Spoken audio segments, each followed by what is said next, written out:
பார்க்கலாம். அன்பார்ந்த சிம்மராசி நண்பர்களே, எப்போதும் தைரியத்துக்கும் தலைமை பண்புக்கும் எடுத்துக்காட்டு யார் அப்படின்னா சிம்மராசிக்காரவங்க தான்.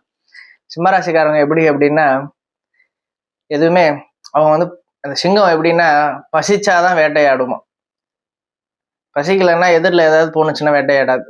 ஆனா பசிச்சதுன்னா எதிரில் இருக்கிறது மானா இருந்தாலும் பார்க்காது, யானையா இருந்தாலும் பார்க்காது, அடிச்சு சாப்பிட்ரும். அந்த மாதிரி தன்னுடைய ஜீவனத்துக்காக எதையும் ரிஸ்க் எடுக்கிறதுக்கு தயாரா இருக்கக்கூடியது சிம்மராசிக்காரங்கள்.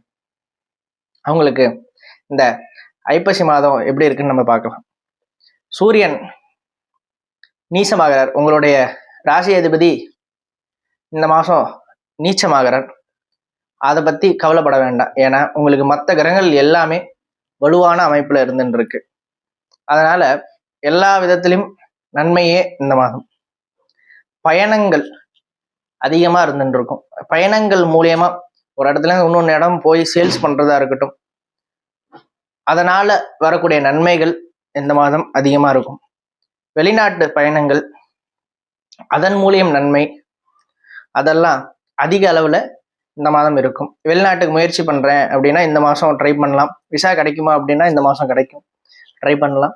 வெளிநாட்டு மூலியமா வரக்கூடிய இம்போர்ட் எக்ஸ்போர்ட் பிஸ்னஸ்ல இருக்கேன் அப்படின்னா தாராளமா இம்போர்ட் எக்ஸ்போர்ட் பிஸ்னஸ் பண்ணலாம். அதுல நிறைய லாபங்கள் இருந்துட்டு இருக்கு இந்த மாசம். அதுக்குண்டான வாய்ப்புகள் அதிகமா இருந்துட்டு இருக்கு.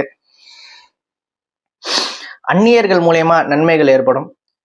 நம்ம யாருன்னே தெரியாது, ஆனா வந்து எனக்கு இந்த இந்த இடத்துல ஒரு கான்டாக்ட் இருக்குன்னு சொல்லுவாங்க. நம்ம அங்க போய் அந்த இடத்துல ஒரு பிஸ்னஸ் நம்ம ஒரு கொட்டேஷன் கொடுத்துட்டு வருவோம், நமக்கு ஒரு பெரிய ப்ராஃபிட் வரும். அது மாதிரி அந்நியர்கள் மூலியமா நமக்கு ஒரு நல்ல ஒரு லாபம் கிடைக்கக்கூடிய மாதமா இந்த மாதம் இருக்கும். அப்புறம் அஷ்டம சனி இருக்கு சுவாமி, நீங்க எல்லாம் இது மாதிரிலாம் சொல்லாதீங்க அப்படின்னா, அஷ்டம சனி இருந்துட்டு இருக்கு.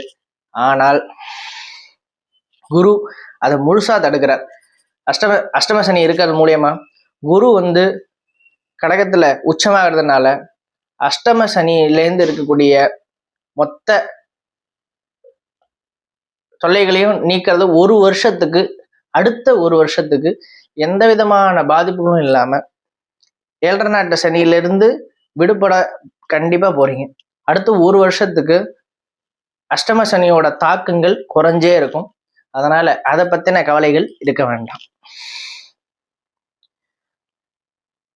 அப்புறம் சரி, அடுத்தது என்ன சுவாமி அப்படின்னா, எதுலையும் அகலக்கால் வைக்க வேண்டாம். சரி சுவாமி, அப்ப அஷ்டம சனியில நான் ஏதோ ஒரு பெரிய பிசினஸ்